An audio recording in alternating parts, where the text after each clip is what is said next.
Texas in 2010 felt ordinary enough, until one evening when routine became a riddle. In a rural county west of Fort Worth, where neighborhoods were small and most people recognized each other by name, the rhythms of daily life seemed steady. Teachers prepared for the coming school year. Families filled the bleachers for Friday football, and the late summer heat stretched long into the evenings. That sense of ordinary was broken in early September when 27-year-old Emily Carter disappeared without warning. Emily was known in her town for her quiet steadiness. She lived in a modest brick home not far from the elementary school where she taught 4th grade. On the evening of September 3rd, she made a brief call to a friend at 9:14 p.m. Her voice, according to records, was calm. Nothing in her words suggested worry, fear, or urgency. The conversation ended routinely. Within an hour, her car was located outside the local community center, unlocked and parked in a corner of the lot. Inside the vehicle, officers found her purse resting on the passenger seat. Nothing appeared disturbed. Her wallet still contained cash. Her phone, however, was absent. The driver's side door was unlocked, and the keys were missing. Officers noted the seat seemed slightly closer to the steering wheel than Emily usually kept it, a detail her family later confirmed. The community center was closed at that hour. Its side entrance was secured, and no immediate signs of tampering were visible. Security cameras, mounted on the building, faced toward the main doors and the street, not the lot where her car sat. Investigators later confirmed the cameras had not captured the arrival of her vehicle. The simple facts left behind a puzzle. A teacher ends her day with a normal phone call. Minutes later, her car is left unlocked with her belongings inside, but she is gone. In the first hours, police leaned toward a voluntary absence. Adults, after all, were free to step away from routines if they chose. Yet her family objected immediately. Emily had plans the next morning with her mother. Her dog, a golden retriever named Mason, was left at home unfed. She had not withdrawn money, booked travel, or indicated distress. The voluntary theory weakened quickly, but without evidence of a struggle, detectives struggled to define what had happened. Friends described Emily as reliable to a fault. She maintained a consistent schedule, leaving school each afternoon around 4, stopping at the grocery store on certain days, and attending choir practice every Thursday evening. Her lack of deviation from these habits made her sudden absence more striking. For the town, a place that had not recorded a major missing person case in more than a decade, the situation felt foreign. The local newspaper covered the disappearance with a brief front-page note the next morning. It included a photograph of Emily smiling at a school event. Residents who recognized her face from the grocery aisle or the choir loft began asking how such a thing could happen in their quiet corner of Texas. Detectives canvassed the area that night, speaking with staff at the nearby diner, who reported nothing unusual. One server thought she noticed a dark pickup truck idling near the lot around 9:30, but she admitted she could not be sure of the date. That vague observation was noted, but not considered strong evidence. The paradox stood firm. A young woman, seen hours earlier by multiple people, ended her day with calm words over the phone. Within the span of perhaps 30 minutes, her vehicle appeared in a parking lot, abandoned, yet intact. Her purse was inside. Her dog was home. Her car keys and phone were missing. She herself was nowhere to be found. The sheriff's office released a statement asking for public assistance. They emphasized that no evidence pointed to foul play, but acknowledged that her disappearance was unusual. Flyers soon appeared in grocery stores, gas stations, and on utility poles. The image of Emily smiling spread through the town, a reminder of someone whose life, until that week, had been unremarkable in the best way. The opening of this case was not marked by chaos or panic, but by quiet confusion. In a town where people believed they understood the limits of possibility, one evening suggested otherwise. To understand the weight of that puzzle, we need to know who she was and the place she called home. Behind the riddle was someone very real. Emily Carter had lived in the same county her entire life. After finishing college, she returned home to teach. Her days were shaped by chalkboards, lesson plans, and the steady hum of children learning multiplication. Colleagues described her as patient and careful. Parents recalled her habit of writing encouraging notes on assignments, always in neat handwriting. Her life outside school was woven into the fabric of town life. On Sundays, she sang alto in the church choir, her voice blending more than standing out. On summer evenings, she joined friends for softball games at the municipal park, playing second base with modest skill but great enthusiasm. Emily lived alone but remained close to her parents, who lived only a few miles away. She often stopped by their home for dinner, helping her mother with recipes or her father with light yard work. The town itself offered few surprises. A stretch of highway cut through flat fields dotted with cattle. 2 diners, a feed store, and a gas station served as landmarks. The high school football field, with its aluminum bleachers and bright lights, was the center of Friday nights. Residents described their community as quiet but not stagnant, the kind of place where neighbors waved at each passing car and most doors remained unlocked until bedtime. A single image, recalled by her students, captured her place there. After practice one afternoon, as the sun lowered behind the metal bleachers, Emily walked across the football field carrying a clipboard. Her long hair caught the fading light. Children remembered that moment as ordinary yet comforting. Their teacher present, steady, and familiar. That was how she was seen in the town, predictable in a way that made her disappearance harder to accept. Friends described her routines as stable. She visited the same grocery store each week, usually buying similar items. She wore simple clothes, blouses, jeans, and practical shoes suited for long hours standing in a classroom. She drove a reliable mid-sized sedan, a car chosen more for efficiency than for appearance. In conversations, she rarely raised her voice. Her humor was quiet, and her friendships grounded in small, steady acts. Her absence left more than one gap. At school, the 4th graders expected her at the start of the term. When she did not arrive, substitute teachers filled in, but parents noticed the difference. The choir lost an alto whose voice, while not soloist material, balanced the section. The softball team played short one member, leaving the infield uneven. Her parents felt the silence most sharply. The daily phone calls suddenly cut off. The environment around her disappearance mattered too. The community center, where her car was discovered, hosted after-school events, meetings, and small banquets. By late evening it was usually deserted. Its parking lot, dimly lit by 2 overhead lamps, backed up to an open field. The lot connected by a narrow road to the main street, but from some angles it was shielded from passing traffic. That location made it plausible that someone could enter or exit unnoticed. For outsiders, the question remained abstract. A young teacher vanished.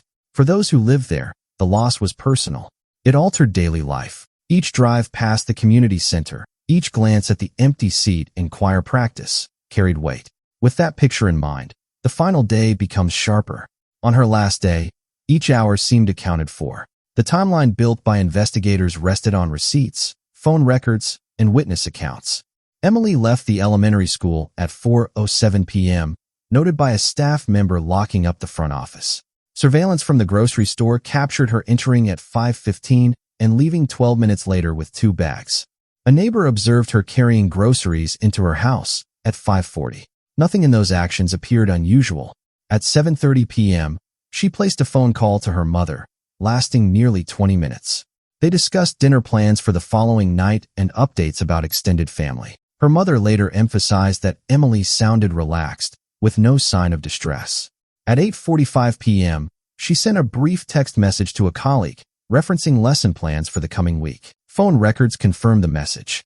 At 9:14 p.m., Emily made her final known call, reaching a close friend. The call lasted 2 minutes and ended with casual goodbyes. That record, preserved by her phone provider, marked the last direct communication. By 10 p.m., a passing deputy noticed a sedan in the community center lot. Recognizing the vehicle as Emily's, he checked the doors and found the driver's side unlocked. Inside were her purse and personal effects. The keys were not present. The officer observed that the driver's seat seemed slightly forward, inconsistent with her usual position. Her family later confirmed she typically sat further back. The headlights were off, and the interior showed no signs of struggle. No mud on the floor mats, no items scattered. The purse contained her wallet and identification.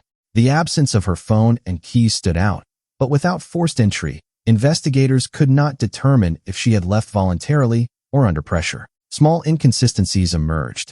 One neighbor believed she saw Emily's car pass the intersection near the center around 9:30, though the exact time could not be confirmed. Another resident thought she noticed a dark pickup idling near the lot. Both statements were recorded, though neither included detail strong enough to serve as evidence. Detectives compared timestamps from her phone activity with the approximate time her vehicle was discovered. They concluded the window of disappearance fell between 9:15 and 9:50 p.m. Within that period, she either drove or was driven to the center, left her belongings inside the car, and vanished. Investigators looked for footprints or tire impressions in the lot. The ground was dry, and the surface mostly gravel, leaving little trace. They checked the community center itself. Its doors were locked, and staff reported no evening events. Security cameras covered only the main entrance and the street, leaving the lot unmonitored. The lack of surveillance footage limited certainty. Had she met someone there? Had she been forced to leave quickly? Without a struggle, the questions remained unresolved. For her parents, the timeline was more than numbers. They retraced each detail, noting that she had made plans, bought groceries, and fed her dog. The idea that she would choose to leave on her own clashed with the consistency of her actions. Detectives, however, could not immediately rule out voluntary absence. Adults sometimes left without notice, though it was rare. They noted that without her phone or keys, she would have limited ability to travel. That fact deepened the paradox. When she failed to return home, the search began with careful urgency. The moment her absence was noticed, the town mobilized. Deputies from the sheriff's office returned to the community center before sunrise on September 4th. Volunteers gathered quickly, some arriving with flashlights, others with dogs.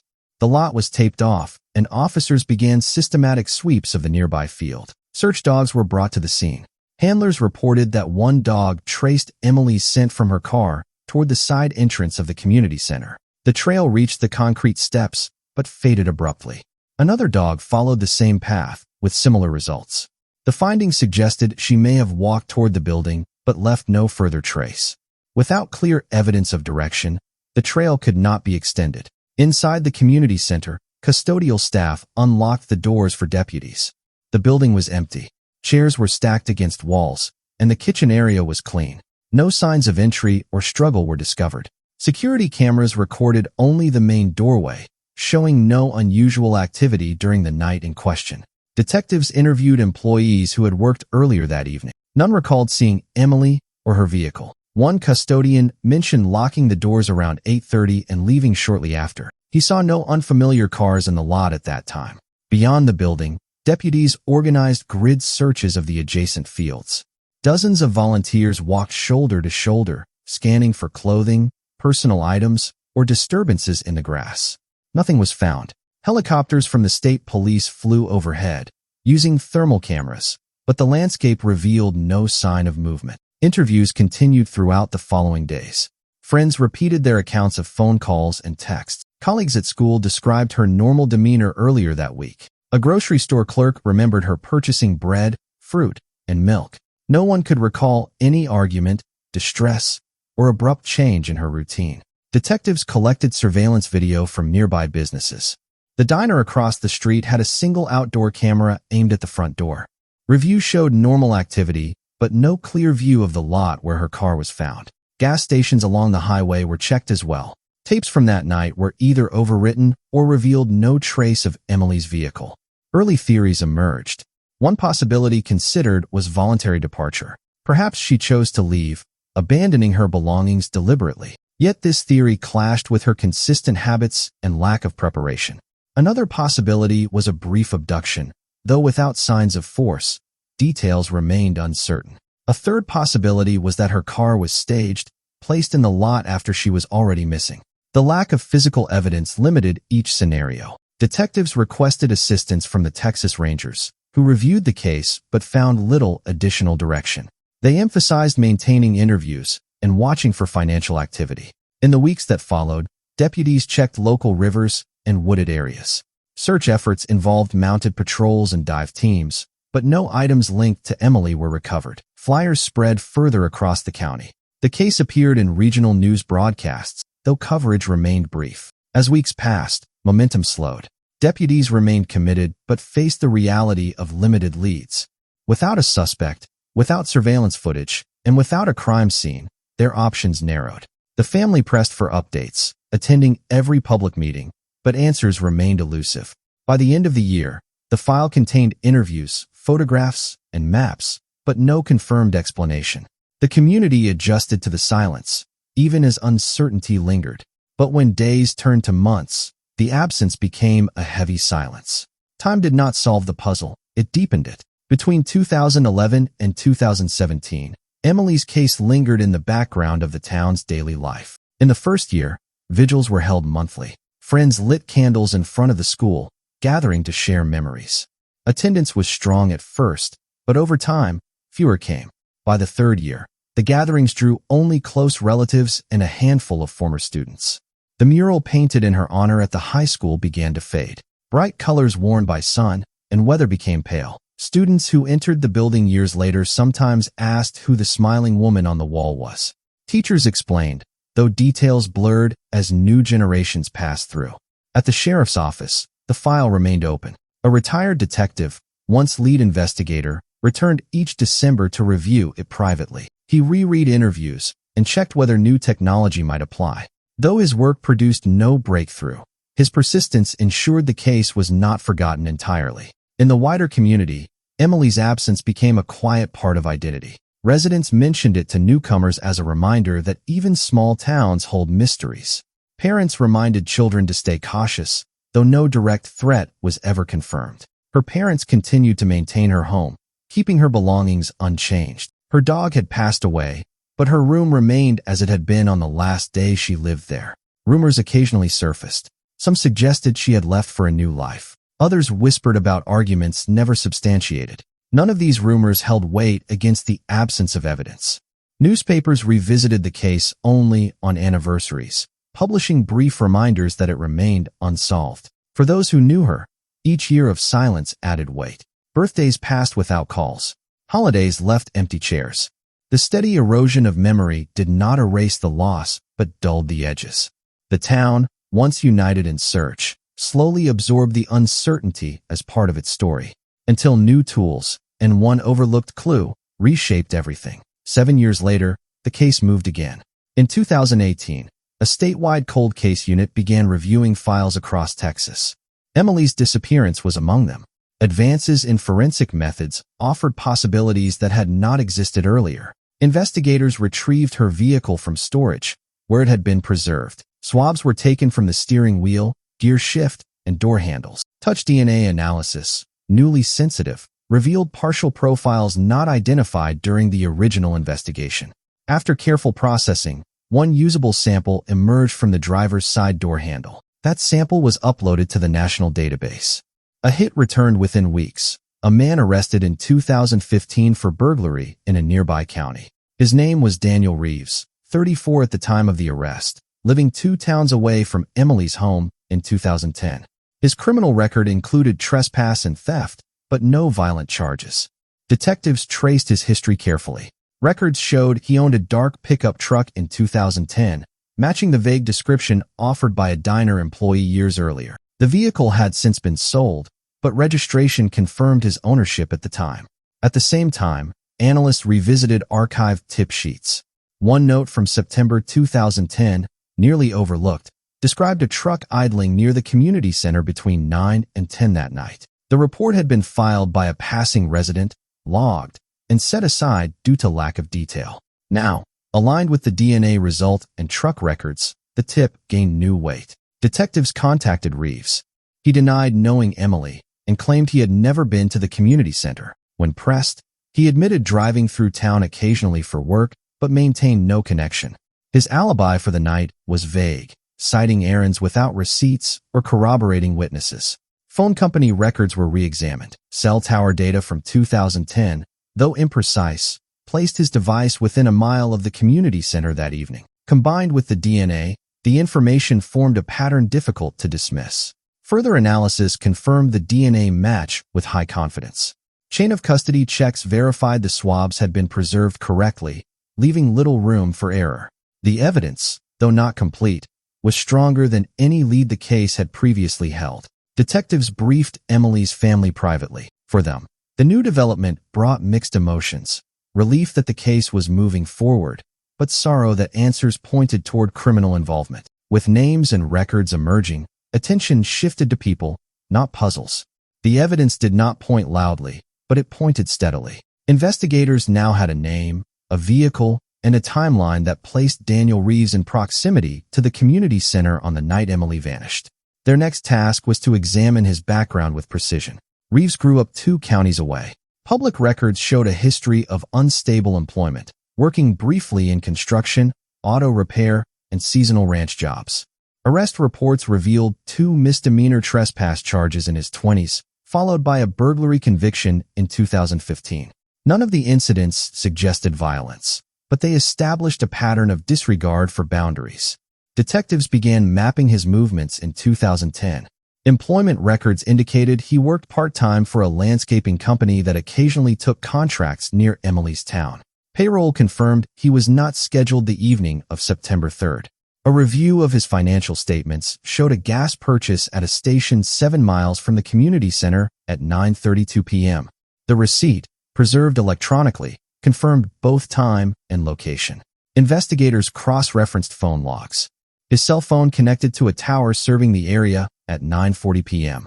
The combination of gas receipt and tower location placed him firmly within the window of Emily's disappearance. Detectives interviewed Reeves directly. He repeated his denial, insisting he had no connection to Emily. He claimed he was traveling home from a job site when he stopped for gas, but records from his employer contradicted this, showing no active site nearby that week. Attention briefly turned to other individuals considered in the early investigation. One was a co-worker of Emily's who had been questioned in 2010 after vague rumors of conflict. Employment logs confirmed he was attending a training session in another county that evening. Another man, once suspected due to proximity, was found to be working a night shift at a factory, with clock-in records proving his presence. Each alternative suspect was carefully reviewed and dismissed. As the field narrowed, detectives assembled a lattice of records around Reeves. Vehicle ownership, gas purchase, phone tower, and DNA combined to form a consistent picture. He remained the only individual whose presence aligned with both physical and circumstantial evidence. Witness recollections were also revisited. The diner employee who years earlier mentioned a truck idling near the lot confirmed under re-interview that the vehicle was dark-colored and older, consistent with Reeves's pickup at the time. Though the memory was not definitive, it reinforced the larger pattern. Detectives worked with the district attorney's office to ensure each piece of evidence was documented carefully. Chain of custody logs were reviewed, and laboratory certifications verified. The process moved cautiously, balancing the need for thoroughness with the urgency of long-delayed answers. Meanwhile, Emily's family was kept informed. They expressed cautious hope, aware that suspicion was not yet conviction. For them, the renewed investigation was both painful and necessary. The possibility of resolution, after years of silence, carried its own weight. The investigation no longer revolved around speculation. It was anchored by records, receipts, phone data, DNA swabs, and registration documents. Piece by piece, the lattice of evidence formed around one man. And after nearly a decade, a clear step forward came. At last, the file no longer sat in silence. In early 2019, detectives confronted Daniel Reeves with the collected evidence. The DNA matched to the car handle, the gas station receipt, and the phone records were presented in sequence. His responses shifted. At first, he denied ever seeing Emily. Then, when pressed, he admitted he had offered her a ride that night. Reeves claimed he encountered her walking near the community center and stopped to help. He insisted he dropped her off safely at a corner near her home. Investigators compared this statement to known records. The timeline did not align. His phone activity and gas purchase placed him in the opposite direction at the relevant times. Detectives noted his hesitation. When asked why his DNA was on the car handle, he could not explain. He said he may have touched the vehicle by mistake in the lot, but this account conflicted with his earlier claim never to have been near the center. With inconsistencies mounting, the district attorney authorized an arrest. Reeves was taken into custody quietly, without incident. News of the arrest spread quickly through the town. For residents who had lived with uncertainty since 2010, the announcement was both shocking and relieving. At the next candlelight vigil, attendance swelled again. People who had not gathered in years returned, carrying photographs and flowers. Emily's parents addressed the crowd briefly, thanking investigators and neighbors for continued support. They asked for privacy as the case moved toward court. Local media covered the arrest with restraint. Headlines noted the breakthrough but emphasized the years of persistence required. Reporters highlighted the role of new forensic testing, the overlooked tip, and the careful process that built the case. For the community, the arrest provided a measure of clarity, yet it also reopened questions long buried. Residents revisited their own memories of the night, wondering what they might have missed, what signs they had overlooked. Though the case had taken a decisive turn, it was not yet concluded. Evidence would need to stand in court. Witnesses would be called, and timelines presented. But the community sensed that the long silence had broken. But even with an arrest, questions of meaning linger. Closure arrived not as a headline, but as a quiet fact. Court proceedings extended into 2020. Reeves, facing mounting evidence, entered a guilty plea to avoid trial. He admitted responsibility for Emily's disappearance and death, though details remained limited. The plea agreement spared the family extended testimony and uncertain outcomes. In court, Emily's parents addressed the judge. They spoke of their daughter's steady presence, her dedication to teaching, and the years of unanswered questions. Their words were brief, chosen carefully, reflecting both grief and relief. The judge accepted the plea and imposed a lengthy prison sentence. For the town, the conclusion was both an end and a reminder. The case had spanned nearly a decade, weaving into the identity of the community. With the plea, the unanswered became resolved, though the loss remained. Residents gathered once more at the high school, unveiling a new mural painted over the faded one. The fresh colors symbolized remembrance, ensuring future students would know her story. News coverage focused on the persistence of investigators and the role of forensic advances. Commentators noted that cases once thought impossible to solve could now be revisited with success. The story underscored the importance of preserving evidence and maintaining files even when leads seemed exhausted. For Emily's colleagues, closure meant finally speaking of her in the past tense, a difficult shift. For her parents, closure meant knowing the truth, even if painful. For the wider town, closure meant the lifting of a weight carried quietly for years. In reflection, the case illustrated the endurance of memory. A teacher vanished, leaving behind only ordinary traces. A grocery receipt, a phone call, a parked car. Years later, those small details, preserved and examined, formed the basis of resolution. Detectives involved in the case emphasized patience. They described the work as slow, deliberate, and often unnoticed. There were no dramatic revelations, only careful steps that, over time, produced clarity. Their words highlighted an important truth. Resolution often comes not through sudden discovery, but through persistence. As the town moved forward, the memory of Emily remained. Her name was spoken in classrooms, in choir rehearsals, and at softball games. The case became a reminder of vulnerability, but also of resilience. And in Texas, as in many places, the ember of one case lights the path to the next.